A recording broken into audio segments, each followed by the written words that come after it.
पर ज्यादातर बच्चे कई बार क्या होते हैं, कंफ्यूज हो जाते हैं कि आंसर कैसे लिखना है। तो आपको इस तरीके के सवाल आपके एग्जामिनेशन में देखने के लिए मिल सकते हैं। तो मैं उन सभी 80-90% बच्चों को टारगेट करने के लिए ये स्ट्रेटेजी लेकर के आया हूं। 3 नंबर के मैप ज्योग्राफी से आने, वो भी 2 चैप्टर बता दिए, और वो मैप आना है आपका चैप्टर वाले चैप्टर। जो मैं बताऊं वो फॉलो कर लेना है। दिन में सिर्फ 1 घंटा मुझे चाहिए, एंड आई एश्योर यू आप लोग एग्जाम में आउट ऑफ मार्क्स स्कोर कर सकते हैं। ये टॉपिक है बेटा जिससे पेपर में क्वेश्चन बन सकता है। एक हैक दे रहा हूं, अगर मार्क्स ही स्कोर करने हैं तो हो सकता है, बहुत ज्यादा चांस है कि वहीं से तुझको डायरेक्ट क्वेश्चन पूछ ले। कुछ टॉपिक ऐसे हैं जो स्कूल वाले रिपीटेडली पूछते हैं। नहीं, ये मैंने बार बार हर टॉपर से सुना है, हर टॉपर से। आई एश्योर यू अगर इस प्लान को फॉलो करते हैं सिर्फ 20 दिन में, you'll develop a mastery and you'll nail your exam. Hi guys, mid term examination की तुम स्ट्रैटेजी लेने आए हो। यार देखो, सबसे पहली बात मैं तुम्हें 2-3 पॉइंट्स बता रहा हूं, इतना फॉलो कर लो, तुम्हारा मिड टर्म सॉर्ट हो जाएगा। नंबर 1 पॉइंट, अभी तक तुमने कुछ पढ़ा नहीं पढ़ा, कुछ समझ आया नहीं आया, टाइम बर्बाद करा, चीजें नहीं करी, गिल्ट हो रहा है, रिग्रेट हो रहा है, कुछ समझ नहीं आ रहा है, या फिर पढ़ा पर उतना अच्छे से समझ नहीं आया, डर लग रहा है, टेंशन हो रहा है, क्वेश्चंस प्रैक्टिस नहीं हुई, रिवीजन नहीं हुआ, फलाना ढिमकाना तुम्हारी टेंशन है। सबसे पहला पॉइंट, लंबी सांस लो, लंबी सांस ले, लंबी सांस ले, लंबी सांस ले, और जैसे जैसे सांस छोड़ रहा है सारी बातें भुला जा जो अभी तक हुई हैं या जो अभी तक होते आ रही है, या जो तू करते आ रहा है। मेरे कहने का मतलब अपना पास्ट भुला जो, फेंक दो उसको, ठीक है। अब इस बात से कोई फर्क नहीं पड़ता कि तुमने अभी तक क्या करा नहीं करा, अब से तुम क्या करते हो उस बात से फर्क पड़ता है। दूसरी बात, प्रॉमिस कर मेरे को कि इस वीडियो को देखने के बाद तू जेन्युइनली फॉलो करेगा जो तुझे इस वीडियो में एडवाइस दी जा रही है। प्रॉमिस कर, कैसे? कमेंट सेक्शन में प्रॉमिस कर। तीसरी बात, मैं आपको सिर्फ एक एडवाइस दूंगा हर सब्जेक्ट के लिए। क्या? अगर तुम्हारे एसएसटी में 10 चैप्टर आ रहे हैं, तुम भले 5 करके जाओ पर उसको अच्छे से करके जाओ। अच्छे से कैसे करना है? अच्छे से कैसे करना है? 1 शॉट देख, 1 शॉट देख, अच्छे 1 शॉट देख, अच्छे 1 शॉट देख, ठीक है। 10 में से 4 चैप्टर कर, पर इस तरीके से कर कि ये 4 चैप्टर तेरे फाइनल बोर्ड एग्जाम्स के लिए प्रिपेयर हो रहे हैं, और उसके साथ एक ढंग का क्वेश्चन बैंक या फिर पास्ट ईयर पेपर या फिर पास्ट ईयर तेरे पास पेपर्स रखे तो उसको कर ले। एक हैक दे रहा हूं, अगर मार्क्स ही स्कोर करने हैं तो अभी जो सीबीएसई ने सैंपल पेपर रिलीज करा अपनी वेबसाइट पर, उसके क्वेश्चंस देखकर चले जाना, जो तेरे एग्जाम में जो भी चैप्टर्स आ रहे हैं उसके। हो सकता है, बहुत ज्यादा चांस है कि वहीं से तुझको डायरेक्ट क्वेश्चन पूछ ले। अगर आप उड़ान बैच में आपने सारी की सारी पढ़ाई करी, मैं आपको सिर्फ एक ही चीज बोलूंगा, रिवाइज योर टीचर्स नोट्स। अगर मैथ्स का बोलूं, रिवाइज कर ले मेरे नोट्स, ठीक है। Revise your notes. In total मानो तुम्हारे साइंस, एसएसटी, मैथ्स मिला के दोस्तों, अगर इन टोटल तुम्हारे 20 चैप्टर्स भी आ रहे हैं, 20 चैप्टर मत करो, 20 चैप्टर की जगह 7 चैप्टर करो, 10 चैप्टर करो, लेकिन उसको इस तरीके से करो, इस तरीके से करो कि उसके बाद उसका कोई भी क्वेश्चन तुम्हारे पेपर में आए तुम्हें वो बने। अपने दिन को तुम लोग 3 पार्ट में डिवाइड करो। मैं तो यही एडवाइस करूंगा, स्कूल मत जाओ, और स्कूल नहीं जा रहे हो तो टाइम वेस्ट नहीं करना घर पे। 3 पार्ट में डिवाइड करो। कौन कौन सा पार्ट? भाई इवनिंग हो गया, पहले मॉर्निंग लेते हैं, मॉर्निंग, ठीक है, फिर आफ्टरनून हो गया, फिर आपका इवनिंग हो गया, ठीक है। एक सब्जेक्ट मॉर्निंग में पढ़ो, एक आफ्टरनून में, और इवनिंग में आप उस सब्जेक्ट के क्वेश्चन प्रैक्टिस करो या उस सब्जेक्ट के आप रिवीजन करो जो थ्योरी सब्जेक्ट था। समझ में आया? क्लियर हुआ? 1 शॉट, 1 शॉट, और जरूरी नहीं है एक 1 शॉट पूरा मॉर्निंग में देके खत्म करना है भैया, नहीं, 2 दिन में खत्म कर, लेकिन उसको मॉर्निंग में पढ़। मान तू मॉर्निंग में मैथ्स उठाता है, तू उठाता है ट्राइंगल्स, लेट्स सपोज ट्राइंगल्स का आधा 1 शॉट अभी देख लिया 1.5x 2x स्पीड में, नोट्स वोट्स बना लिए अच्छे से, मतलब बहुत अच्छे से नहीं बट बना लिए अपने हिसाब से, ठीक है, और कुछ क्वेश्चंस लगा लिए। भाई मैथ्स में तो साथ साथ क्वेश्चंस भी लगाने पड़ेंगे, ऐसा तो नहीं हो सकता कि इसके क्वेश्चंस बाद में लगा रहा है, साथ साथ मैथ्स के यहीं पर क्वेश्चन लगा। अगले दिन जितना 1 शॉट बचा उसको दे और क्वेश्चंस लगा ले, खत्म, बात हो गया काम, ठीक है। आफ्टरनून में मानो दोस्तों तुम एसएसटी पढ़ाई कर रहे हो तो क्या करना पड़ेगा? एसएसटी पढ़ रहे हो, एसएसटी सबसे पहले एक अच्छा 1 शॉट देखा, एनसीईआरटी की अगर हो सके इफ पॉसिबल रीडिंग लगा ले। टॉपर्स एसएसटी की दोस्तों एनसीईआरटी सजेस्ट करते हैं, ये मैंने बार बार हर टॉपर से सुना है, हर टॉपर से, ठीक है। क्वेश्चन प्रैक्टिस यहां पर नहीं होगी, कोई बात नहीं, उसको यहां पर कर लेना। 3 पार्ट में डिवाइड कर दे इनको, ठीक है। ऑल द बेस्ट, अच्छे से करना जो करना, टेंशन मत ले, सब हो जाएगा, सब चंगा सी। मिड टर्म के एग्जाम्स ऐड नहीं होते। बाय। तो अब बात कर लेते हैं बायोलॉजी के बारे में। आपके हाफ ईयरली एग्जाम्स में या फिर मिड टर्म एग्जाम्स में मैंने ज्यादातर बच्चों से जब बात करी तो मुझे ये पता चला कि 2 चैप्टर्स आ रहे हैं, एक है लाइफ प्रोसेस, एक है कंट्रोल एंड कोऑर्डिनेशन। बट कुछ बच्चों के लिए ना स्टार लगा देते हैं भाई, कुछ बच्चों के स्कूल्स में हाउ डू ऑर्गेनिज्म रिप्रोड्यूस भी क्या है आ रहा है। तो यहाँ पे एक बारी एक एक करके तीनों चैप्टर्स के बारे में बात कर लेते हैं कि इनको किस तरीके से प्रिपेयर करना है, कौन से ऐसे टॉपिक हैं जिनके ऊपर हमें फोकस रखना है और कौन से ऐसे इंपॉर्टेंट डायग्राम्स हैं जो हमें पेपर में पूछे जा सकते हैं। देखो बेटा, तीनों ही चैप्टर्स यहाँ पे क्या है, इंपॉर्टेंट है, इंपॉर्टेंट तो सब कुछ है, बट अगर हम कंटेंट वाइज देखें तो लाइफ प्रोसेस एक काफी बड़ा चैप्टर है ना, काफी सारे कॉन्सेप्ट्स हैं। तो एक बार मैं टॉपिक वाइज आपसे डिस्कशन करती हुई चलती हूँ। देखिए बेटा, सबसे पहले यहाँ पे न्यूट्रिशन वाले टॉपिक की बात करें तो यहाँ पे आपको एग्जाम्पल्स पता होने चाहिए कि कौन से टाइप का न्यूट्रिशन कौन सा ऑर्गेनिज्म दिखाता है। उसके अलावा ह्यूमन डाइजेस्टिव सिस्टम में बेटा अगर हम बात करें कि बाइल जूस का क्या रोल होता है, गैस्ट्रिक जूस का क्या रोल होता है, या फिर पेनक्रियाटिक जूस में कौन से एंजाइम्स प्रेजेंट होते हैं, किसका क्या फंक्शन होता है, and the most important part आपसे विलाय के बारे में जरूर पेपर में क्वेश्चन पूछा जाएगा। रेस्पिरेशन वाले टॉपिक में टाइप्स ऑफ रेस्पिरेशन, उनकी इक्वेशन, एंड उसके अलावा जो एक कॉन्सेप्ट आता है कि भाई एक्वाटिक ऑर्गेनिजम्स के अंदर रेट ऑफ ब्रीदिंग ज्यादा होता है, टेरेस्ट्रियल ऑर्गेनिजम्स के अगर हम कंपेयर करें तो उस तरीके के क्वेश्चन, वाई बेस्ड क्वेश्चन वहां से बनते हैं। इसके अलावा बेटा ट्रांसपोर्टेशन वाला टॉपिक आ जाता है, ह्यूमन हार्ट का स्ट्रक्चर हो गया, ह्यूमन हार्ट का वर्किंग हो गया, and very important double circulation. ये टॉपिक है बेटा जिससे पेपर में क्वेश्चन बन सकता है। एक्सक्रीशन वाले टॉपिक में अगर हम देखें तो बेटा यूरिन फॉर्मेशन किस तरीके से होता है, एक्सक्रीटरी सिस्टम के पार्ट्स, इस तरीके से चीजें आपसे बनती हैं। डायग्राम्स के ऊपर आ जाए हम। अच्छा, सबसे पहले बेटा जैसे कि मैंने बात करी न्यूट्रिशन टॉपिक की, तो वहां पे फोटोसिंथेसिस का भी क्या है बेटा, एक टॉपिक रहता है छोटा सा जिसमें कि आपको equation and steps of photosynthesis आने चाहिए। ह्यूमन डाइजेस्टिव सिस्टम हो गया, रेस्पिरेटरी सिस्टम हो गया, आपका ह्यूमन हार्ट का डायग्राम हो गया, एंड आपका एक्सक्रीटरी सिस्टम का जो डायग्राम हो गया बेटा, they all are very important. सभी का आपको वेल लेबल डायग्राम आना चाहिए। हो सकता है डायग्राम डायरेक्टली बनाने को ना आए, बना बनाया डायग्राम होगा, आपको वहां पे पार्ट्स को आइडेंटिफाई करना होगा, तो ये आपको अच्छे से आना चाहिए।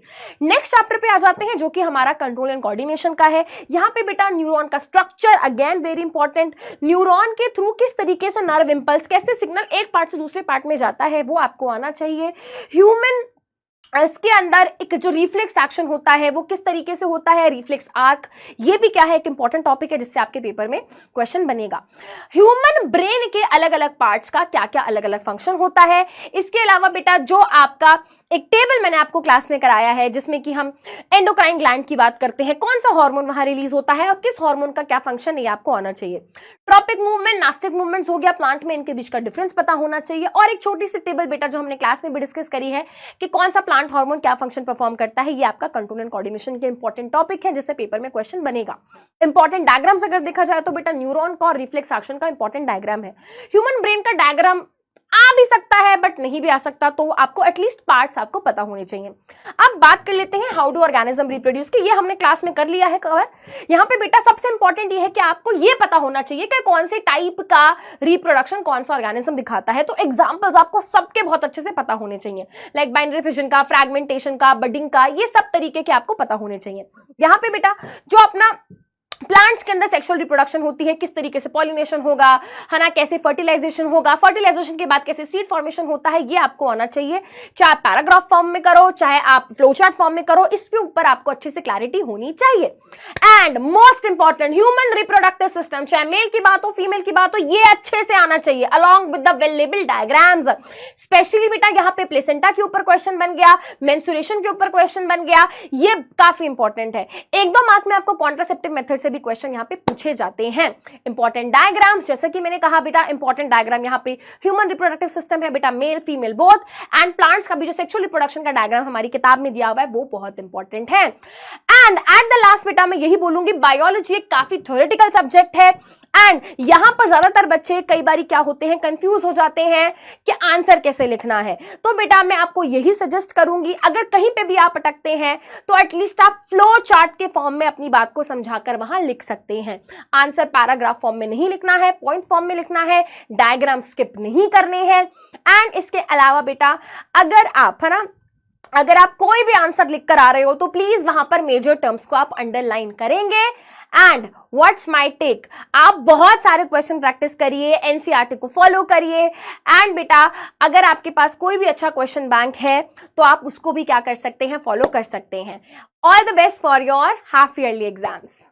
तो दोस्तों अब बारी है यहां पे केमिस्ट्री की कि मिड टर्म एग्जामिनेशंस में केमिस्ट्री को लेकर आपकी स्ट्रेटेजी क्या होनी चाहिए। सबसे पहली चीज यहां पर मोस्ट ऑफ द स्कूल्स में जो चैप्टर्स यहां पे केमिस्ट्री में पूछे जाएंगे वो है chemical reactions and equations and दूसरा चैप्टर है एसिड्स बेसिस एंड सॉल्ट्स। तो out of 4 chapters in chemistry these 2 chapters will be asked in the mid term examinations. ठीक है, अब यहां पे क्वेश्चंस किस तरीके से पूछे जाएंगे, अगर आपके स्कूल वाले इस साल के सैंपल पेपर को फॉलो करते हैं तो मेरे दोस्तों सैंपल पेपर की एनालिसिस पहले मैं आपको बता देता हूं कि इस बार का जो सैंपल पेपर है उसमें केमिस्ट्री के जो सवाल है वो सवाल मल्टी कंसेप्ट क्वेश्चंस वाले हैं। मतलब एक क्वेश्चन में मल्टीपल कंसेप्ट्स को टेस्ट किया गया है। दूसरी बात इनडायरेक्ट क्वेश्चंस है, यानी कि मेमोरी बेस्ड सवाल नहीं है कि आपने याद कर रखा था और आपने लिख दिया जैसे पहले होता था, अब ऐसा बिल्कुल भी नहीं है। जाके खुद से सैंपल पेपर को देख लीजिए। उसके बाद एनालिसिस बेस्ड क्वेश्चंस, अगर आपको कंसेप्ट आएगा तो आप एनालाइज कर पाओगे और सवाल को सॉल्व कर पाओगे। तो अगर आपके स्कूल वाले सैंपल पेपर को फॉलो करेंगे तो आपको इस तरीके के सवाल आपके एग्जामिनेशन में देखने के लिए मिल सकते हैं, क्योंकि मेन बोर्ड के एग्जाम में तो मिलेंगे, मिड टर्म एग्जामिनेशन में भी मिलेंगे। तो मैं आपको इसी तरीके से प्रिपेयर कराऊंगा, किस तरीके से, बोर्ड एग्जामिनेशन के तरीके से। ठीक है, क्लियर भैया। आपकी अप्रोच क्या होने वाली है आपने बता तो दिया, लेकिन अप्रोच क्या होगी? अप्रोच ये होगी कि अपन सबसे पहले रिकैप करेंगे, शॉर्ट नोट्स के माध्यम से एक रिकैप लेंगे चीजों का। उसके बाद मैं आपको थ्योरी एंड कंसेप्ट्स को क्वेश्चन से कराऊंगा। एट द एंड एग्जाम में क्वेश्चन से भिड़ना है ना, तो क्वेश्चंस कराऊंगा। जितने ज्यादा क्वेश्चंस आप करोगे आपको समझ में आएगा कि एग्जामिनेशन में आपको क्वेश्चंस को करना कैसे, अप्रोच क्या है, स्टार्ट कहां से करना है, वो सब मैं आपको सिखाऊंगा। उसके बाद मैं आपको ट्रिक्स बताऊंगा, आपको चीजों को याद किस प्रकार से करना है। उसके बाद मैं आपको इन्हीं ट्रिक्स को रिवाइज करने के लिए रिवीजन सॉन्ग्स भी दूंगा, और साथ ही साथ यहां पर होंगे लाइव डाउट सॉल्विंग सेशन। ये कहां होगा, कैसे होगा, किस तरीके से होगा, ये मैं आपको डेफिनेटली बता दूंगा। तो कामना करता हूं दोस्तों केमिस्ट्री के बारे में आपको सारी चीजें यहां पे समझ में आ गई होगी। हाँ तो भाई आओ एक बार क्लास 10 की फिजिक्स को भी जरा देख लेते हैं कि किस तरीके से आपने इसको मिड टर्म एग्जाम्स के लिए स्ट्रेटेजाइज करना है। भाई मिड टर्म के एग्जाम आ गए हैं तो बहुत सारा स्ट्रेस, बहुत सारी टेंशन हम लोगों के डीएम के अंदर भी, कमेंट्स के अंदर भी, मैसेजेस के थ्रू भी हम तक पहुंच जाती है। तो हम बच्चे की इस भावना को समझते हैं यार, तो इसीलिए मैं आपके लिए फिजिक्स की स्ट्रेटेजी को लेकर के आया हूं। देखो काफी सारे बच्चे ऐसे थे, हमने पोल करवाया था, जिनके इलेक्ट्रिसिटी वाला चैप्टर भी मिड टर्म के अंदर आ रहा है, लेकिन 60% बच्चे ऐसे हैं जिनका लाइट और ह्यूमन आई पूरा आ रहा है और इलेक्ट्रिसिटी उनका आधा आ रहा है या फिर उनका कंप्लीट भी आ रहा है। ऐसे भी कुछ 20% बच्चे और भी थे। तो मैं उन सभी 80-90% बच्चों को टारगेट करने के लिए ये स्ट्रेटेजी लेकर के आया हूं, जिनका इलेक्ट्रिसिटी भी आ रहा है वो इलेक्ट्रिसिटी की बात भी सुने, और जिनका नहीं आ रहा तो उसको स्किप भी कर सकते हैं, आपकी इच्छा। ठीक है, तो लाइट सबसे पहले मैं बात करता हूं। लाइट एक न्यूमेरिकल बेस्ड चैप्टर है, इसमें आपको फॉर्मूले याद होने चाहिए, आपको रे डायग्राम्स याद होने चाहिए। तो सबसे पहला फोकस आपका होना चाहिए, रे डायग्राम्स बनाना सीखना है।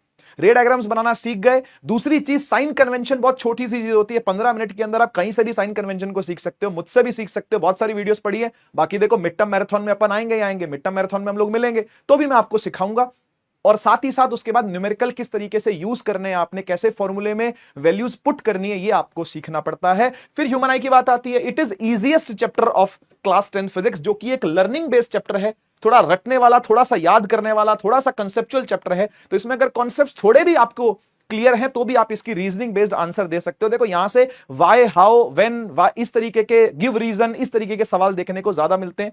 तो रीजनिंग बेस्ड सवाल ज्यादा आते हैं। तो थ्योरी पर आपका कंटेंट जो है वो फोकस्ड होना चाहिए, तभी आप इस चैप्टर के अंदर स्कोर कर पाओगे, और बहुत इजी है इसको स्कोर करना। ठीक है ना, तो ये 3 मोटे मोटे टॉपिक्स की बात कर लेता हूं मैं। जैसे कि प्रिज्म की डिस्पर्जन होती है, उस पर रेनबो बेस्ड है। ऐसे एटमॉस्फेरिक रिफ्रैक्शन है, उसके ऊपर 2 और फिनोमेना बेस्ड होते हैं। स्कैटरिंग है तो भाई ब्लू कलर क्यों होता है स्काई का। तो ऐसे ऐसे रीजनिंग वाले सवाल जो होते हैं वो आपको ज्यादातर इस चैप्टर में से देखने को मिल जाते हैं, human I and colourful world में से। इलेक्ट्रिसिटी के ऊपर आते हैं और फोकस करते हैं इसको भी। ये भी यार एक न्यूमेरिकल बेस्ड चैप्टर ही है। इलेक्ट्रिसिटी उन बच्चों से नहीं हो पाता जो बच्चों के कॉन्सेप्ट्स वीक रह जाते हैं। तो प्लीज पहली चीज अगर आपको करनी है तो कॉन्सेप्ट पर फोकस करना है, कॉन्सेप्ट ढंग से सीखने हैं, कैसे फॉर्मूला लग रहे हैं टीचर से सीखना है आपने। ठीक है ना, बाकी मिड टर्म मैराथन के अंदर मैं भी आपको सिखाऊंगा, बहुत सारे सवाल लेकर के आऊंगा, प्रैक्टिस आपको करवाऊंगा। तो आपको टेंशन लेने की बिल्कुल भी जरूरत नहीं है, बस आप अपने पास फॉर्मूला शीट तैयार रखेंगे। तो शुरू से लेकर के एंड तक जितने भी फॉर्मूले वो सब एक पेज पर आपके लिखे होने चाहिए। This is your duty and you have to follow it. ठीक है ना, इतना समझ गए। अब मैं चलता हूं आगे सोर्सेस की तरफ। तो बच्चे पूछते हैं कि सर हम क्या क्या बुक्स को फॉलो करें। भाई आपके लिए गीता, बाइबल, कुरान सब कुछ क्लास 10 साइंस के लिए एनसीईआरटी टेक्स्ट बुक ही है। एनसीईआरटी टेक्स्ट बुक को थॉरोली अगर आप पढ़ रहे हो, यानी आप इसमें से इंटेक्स के सवाल भी कर रहे हो, एग्जांपल्स भी कर रहे हो, बैक एक्सरसाइज भी कर रहे हो, तो एक डाइवर्स नेचर के क्वेश्चंस इसके अंदर देखने को मिलते हैं। और उनकी फर्दर प्रैक्टिस करने के लिए आप चाहें तो पीडब्ल्यू का क्लास 10th का क्वेश्चन बैंक भी है, जो मैंने, आपकी समृद्धि मैम ने और आपके सुनील भैया ने मिल करके लिखी है। तो ये ऑलरेडी बहुत सारे बच्चों के पास है, इसलिए जानबूझ करके बच्चे मुझसे पूछने के इस पेज पर, ये इस पेज से लेके इस पेज तक हम इसको कैसे पढ़ें, तो मैं इसलिए जानबूझ करके लेके आया हूं भाई कि ये वाली किताब भी बहुत ज्यादा बच्चों को पसंद आ रही है। बहुत सारे बच्चे इसको ऑलरेडी पढ़ रहे हैं, ऑलरेडी इसमें से सवाल लगा रहे हैं। तो यार भंडार भरा हुआ है सवालों का, हर तरीके के सवाल आपको इसके अंदर मिल जाएंगे। तो आप फर्दर प्रैक्टिस अगर करना चाहते हो और मुझसे पूछोगे कि कोई रिफ्रेशर हमें आप रेकमेंड करते हो क्या, तो मैं ये बुक आपको रेकमेंड करना चाहूंगा, क्योंकि भाई ट्राइड एंड टेस्टेड है। पिछले साल भी बच्चे इसको पढ़ करके टॉप किए हैं और इस साल भी बहुत सारे हजारों बच्चे अब तक इसको परचेस कर चुके हैं। तो भाई आपकी इच्छा, अगर आप नहीं परचेस करना चाहते, कोई और रिफ्रेशर परचेस करना चाहते हो, आप कर सकते हो। मार्केट में बहुत सारी बुक्स अवेलेबल हैं जो कि आपकी क्वेश्चंस की प्रैक्टिस करवा देंगी। तो मेरे हिसाब से आप सभी को मेरी तरफ से ऑल द वेरी बेस्ट। ये आपके सामने ज्योग्राफी का सिलेबस है। ज्यादातर बच्चों की ज्योग्राफी में ये 3 ही चैप्टर आ रहे हैं, यानी कि resources and development, forest and wild life resources और वाटर रिसोर्सेज। अब आप ही को पता होगा कि भैया आपकी एग्जाम के अंदर 5 नंबर के मैप्स आते हैं। अब ज्योग्राफी के जो मैप आने हैं आपके मिड टर्म एग्जाम में, अगर आपके 3 चैप्टर आ रहे हैं, तो मैं आप लोग को बता दूं कि forest and wild life resources वाला जो चैप्टर है, इसमें से कोई भी मैप नहीं आता है। इसमें कोई भी मैप नहीं है। सीबीएसई ने अपनी वेबसाइट पे क्लियरली बोल रखा है। मैप आपको आएगा रिसोर्सेज एंड डेवलपमेंट वाले चैप्टर से, और मैप आपको आएगा दोस्तों वाटर रिसोर्सेज वाले चैप्टर में से। तो दोस्तों ये मैप का अगर आप क्वेश्चन अटेम्प्ट कर लेते हो तो 3 नंबर के ज्योग्राफी के मैप तो यहीं क्लियर हो जाते हैं। अब रिसोर्सेज एंड डेवलपमेंट है, इसके जो इंपॉर्टेंट क्वेश्चन है मैंने उनको नीचे लिख रखा है। तो फॉर एग्जाम्पल अगर मान लेते हैं आपने 1 तारीख को डिसाइड किया कि भाई आज मैं resources and development and forest and wild life resources chapter complete कर दूंगा। आपको वो चैप्टर पढ़ना है, उसके क्वेश्चन आंसर याद करने हैं, और जब वो हो जाए तो ये सब कुछ आपको क्रॉस करके आना है। उस पेपर के ऊपर आप इन सबको क्रॉस कर दीजिएगा। जैसे जैसे आपका सिलेबस कंप्लीट होता जाएगा और ये चीजें आप क्रॉस करते जाएंगे, आपके अंदर एक अलग ही आपके अंदर एक मोटिवेशन आएगा, अलग ही आपके अंदर एक आत्मविश्वास आएगा। तो इसको क्रॉस करते जाएंगे तो आपको पता चलेगा कि आप कितने ट्रैक पे हो। अगर हम एसएसटी की बात करें तो आप अगर 10 सितंबर से पहले अपना सिलेबस करना चाहते हो तो मैं आपको ये सजेस्ट करूंगा कि एक एक दिन में 2-2 चैप्टर लगाना शुरू करिए। ठीक है, तो जैसे आपने ज्योग्राफी का किया वैसे ही आप लोग को पॉलिटिकल साइंस का करना है, वैसे ही आप लोगों को हिस्ट्री का करना है दोस्तों, और वैसे ही आप लोगों को इकोनॉमिक्स का करना है। डन हो गई बात। अब जहां तक बात करें मैप की, तो मैंने आपको बताया था 5 नंबर के मैप आने हैं, उसमें से 3 नंबर के मैप ज्योग्राफी से आने, वो भी 2 चैप्टर बता दिए। हिस्ट्री की बात करें तो हिस्ट्री से भी 2 नंबर के मैप आने हैं, और वो मैप आना है आपका चैप्टर नेशनलिज्म इन इंडिया वाले चैप्टर में से, जिसमें आपको ये बोल सकता है कि गांधी जी के रीजनल सत्याग्रह को प्लॉट करो, दूसरा कांग्रेस के सेशंस प्लॉट करने को आ जाते हैं, और तीसरा दांडी यात्रा और जलियांवाला बाग मैसेकर प्लॉट करने को आ जाता है। तो ये मैप जैसे ही आपके हो जाते हैं 5 नंबर आपके सिक्योर हो जाते हैं। कुछ टॉपिक ऐसे हैं जो स्कूल वाले रिपीटेडली पूछते हैं, तो आपको क्या करना है, उन टॉपिक्स को जरूर करके जाना है, जैसे कि Italian unification, German unification, case of Britain. India की बात करें तो सेंस ऑफ कलेक्टिव बिलोंगिंग एक बहुत बहुत बहुत इंपॉर्टेंट क्वेश्चन है। अब एक चीज मैं आप लोग को और बताना चाहता हूं, इस बार जो सीबीएसई ने अपना सैंपल पेपर डाला था उसमें यह बात उन्होंने क्लियर बोल दी थी कि हमने 2 चेंजेस करने हैं। पहला कि सेक्शन वाइज सब्जेक्ट आएगा।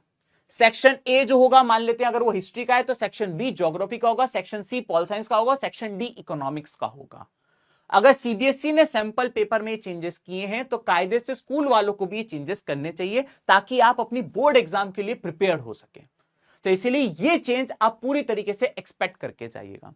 दूसरी बात, सीबीएसई के सैंपल पेपर से ये क्लियर हिंट मिलती है कि केस बेस्ड क्वेश्चन और कॉम्पिटेंसी बेस्ड क्वेश्चन अब ज्यादा आएंगे। इनफैक्ट सीबीएसई का आप पैटर्न अगर देखें तो ये देखा जा रहा है 50% क्वेश्चन जो है वो कॉम्पिटेंसी बेस्ड क्वेश्चन है, यानी कि डायरेक्ट नहीं उठा के पूछ रहा है वो आपसे, क्वेश्चन आपको घुमा के पूछेगा। इसके लिए आपको एनसीईआरटी की रीडिंग करना बहुत बहुत बहुत इंपॉर्टेंट है। एनसीईआरटी में कहीं से भी क्वेश्चन बन सकता है कॉम्पिटेंसी बेस्ड, इसलिए जब आप एक चैप्टर कंप्लीट कर लें तो एक बार कोशिश करें कि आप एनसीईआरटी की रीडिंग कर लें, तो इससे आपका वो कंप्लीट हो जाएगा वो चीज। यहां तक क्लियर हो गई? तो इन दो चीजों का आप लोगों को ध्यान रखना है। Very warm good evening ladies and gentleman, बहुत बहुत नमस्कार और बहुत स्वागत है आप सभी का स्ट्रैटेजी वीडियो में, जहां पर मैं आप लोगों को बताने वाला हूं कि अगले 20 दिन आपके एग्जाम के लिए, लगभग 20 दिन अभी बचे हुए हैं, कुछ बच्चों के कम, कुछ बच्चों के ज्यादा, लेकिन टेंटेटिवली 20 डेज आपके पास है अपने मिड ईयर एग्जाम की तैयारी करने के लिए। तो मैं एक स्ट्रैटेजी लेकर आया हूं जिसमें आप लोग को रफली जो मैं बताऊं वो फॉलो कर लेना है। दिन में सिर्फ 1 घंटा मुझे चाहिए एंड आई एश्योर यू आप लोग एग्जाम में आउट ऑफ मार्क्स को कर सकते हैं सिर्फ 20 दिन की मेहनत से। शुरू कर रहा हूं इस प्लान को, हियर वी बिगिन। मैंने प्लान को रफली 3 हिस्से में डिवाइड किया हुआ है, वीक 1, वीक 2, वीक 3, इस तरीके से आप मान सकते हैं रफली। पार्ट 1, पार्ट 2, पार्ट 3 मैंने लिखा हुआ है। स्टार्ट कर रहा हूं डे 1 पे आपको क्या करना है या वीक 1 में आपको क्या करना है। अब सबसे इंपॉर्टेंट बात यह कि रीडिंग कॉम्प्रिहेंशन और राइटिंग स्किल, जो कि आपके एग्जाम का अच्छा मेजर चंक, 80 मार्क्स में से 20 मार्क्स के रीडिंग कॉम्प्रिहेंशन वाला पैसेज आता है, 2 passage, and then writing skills आते हैं 10 मार्क्स के, ग्रामर 10 मार्क्स का, गहन लगभग 50% ऑफ एग्जाम्स इससे कॉन्स्टिट्यूट होता है। देन आते हैं थर्ड पार्ट जो कि हमारा फर्स्ट फ्लाइट और ग्रामर है। ये 5 या 6 टॉपिक जैसा आप देख रहे हैं यहां पर, ये आपको डे 1, डे 2 मैंने यहां पर मार्क किया है। जैसे पहले दिन आपको लेटर टू गॉड करना है, दूसरे दिन नेल्सन मंडेला करना है, तीसरे दिन ये करना है, चौथे दिन ये करना है, पांचवें दिन ये करना है, छठे दिन टेंस करना है। इस तरीके से इसको डिवाइड किया हुआ मैंने। और करना क्या क्या है इन लिटरेचर के टॉपिक्स में स्पेसिफिकली वो देख लीजिए। आपको सिर्फ ये करना है, आपको पूरी डिटेल में स्टोरी नहीं पढ़नी है। क्या करना है, सबसे पहले आपको एक शॉर्ट समरी लिखनी है उसकी, चाहे चैप्टर को शॉर्ट समरी, जो मैंने आपको नोट्स दिए मैं उससे समरी उसकी पढ़ लीजिए।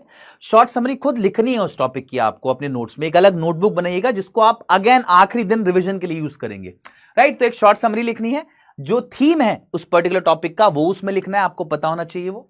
कैरेक्टर ट्रेट्स, जो भी कैरेक्टर्स हैं उनकी क्या क्वालिटीज हैं ये मेंशन करिएगा उसमें। एंड मैसेज, क्या मैसेज आपको मिलता है स्टोरी से, ये लिखिएगा। उसके साथ साथ उसके पीवाईक्यूज या सीबीएसई सैंपल पेपर में अगर कुछ क्वेश्चन है तो एक बारी उनको देख के सॉल्व करने की कोशिश करिएगा इनके बाद। अगेन ये पहले 6 दिन का प्लान है, day 1 to day 6। Then day 7 to day 12 में मैंने आप लोगों को जो पोएट्री सेक्शन है वो वाले टॉपिक्स डिवाइड किए हुए हैं यहां पर, क्योंकि पोएट्री सेक्शन आप जल्दी कवर कर लेंगे तो इसलिए dust of snow, fire and ice ये पहले दिन कवर कर लीजिए सेकंड वीक में, डे 7 में। Then a tiger in the zoo day 8 में कवर करिए। How to tell wild animals day 9 में कवर करिए, थोड़ी लंबी पोएम है। The ball poem and Amanda दोनों कलेक्टिवली आप कवर कर सकते हैं डे 10 में। देन डे 11 एंड डे 12 में आप ग्रामर के टॉपिक्स कवर करिए। ग्रामर के टॉपिक्स में आप लोगों को क्या करना है, जो भी सीबीएसई सैंपल पेपर है और जो पास्ट ईयर क्वेश्चन पेपर्स हैं उनके सिर्फ उनके क्वेश्चंस आपको प्रैक्टिस करने हैं, माइंड यू, क्योंकि उसी से पता लगेगा आपको बोर्ड एग्जाम्स में क्या पूछा जाता है।